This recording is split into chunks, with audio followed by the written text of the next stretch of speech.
So there will be additional opportunities for public input, such as today during this public meeting.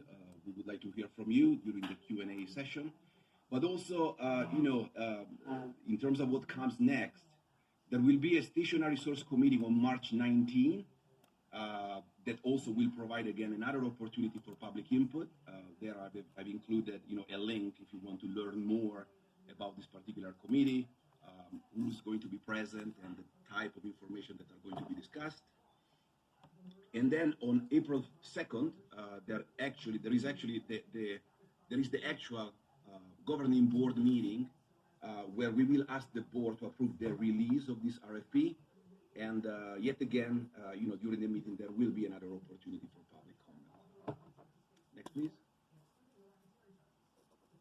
So we think that we have a good process to move forward with the implementation of this SEP.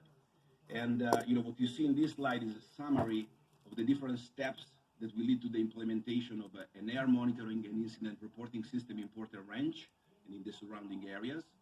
I mean, in essence, again, the next step will be stationary source committee, then the governing board, and then once the RFP will be released, there will be on April 16 of 2021 a bidders conference, which is essentially a virtual meeting where that will assist all of the potential contractor and vendors, in understanding and gathering information about potential updates and amendments to the RFP, and that will give us an opportunity also to answer any questions that they might have.